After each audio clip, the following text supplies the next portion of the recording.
Sometimes winning and losing doesn't define how great an NFL player is. In this video, we're going to name some of the best NFL players with losing records. One of the first that comes to mind is Megatron Calvin Johnson. Calvin has an all-time win-loss record of 49-86 during his career. That's a win percentage of roughly 36%. This didn't stop Johnson from being a 6-time Pro Bowl, 3-time All-Pro, and Hall of Fame wide receiver. Spending his entire career with the Lions is an easy explanation for why he doesn't have a winning record. Plus, as a wide receiver, it's quite difficult for him to carry his team. If the entire offense relies on passing to him too much, the offense would become predictable and easy to defend against, and if they rely on him too little, then they're missing out on an opportunity to use his talents. It's like a lose-lose unless you have a complete team. Megatron is known for usually losing to the Autobots, but he's still a great transformer regardless win, lose, or draw. Next up, we have the Amish rifle Fitzmagic himself, Ryan Fitzpatrick, with an all-time record of 67, 98, and 1 during his career. That's a win percentage of about 40%.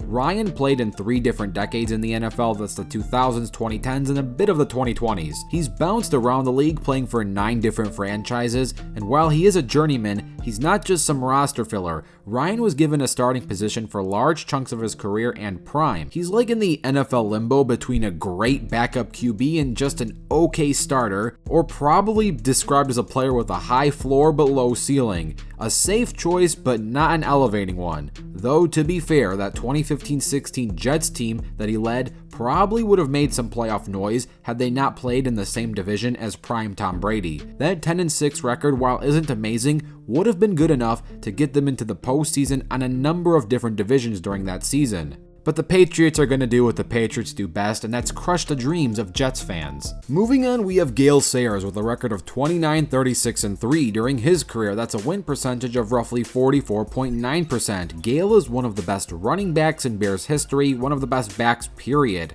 Excluding his final 2 seasons, in which he only played 2 games in each season, Gail would average 973 rushing yards per season, and that's including his 9-game season in 1968. This is really good for the 14-game season era. He's a 4-time Pro Bowl and 5-time All-Pro player. He's one of the 4 players in the Super Bowl era to make the Hall of Fame without playing a single postseason game. Speaking of which, we also have Dick Butkus, who played on some of the same Bears teams as Gail with an all-time record of 44, 56, and 4. He was an 8-time All-Pro Bowl player, 5-time All-Pro, and was a part of the Hall of Fame 1960s and 1970s team. As a middle linebacker, it's hard to give him any blame for his total win record. It's very easy to be a great linebacker and still not be able to completely turn around a franchise. Larry Wilson has a winning record of 72, 68, and 11. He is one of the 4 to make the NFL Hall of Fame during the Super Bowl era, yet not play a postseason game. Though he has a winning record, I felt like at least mentioning him, even though he does have a winning record.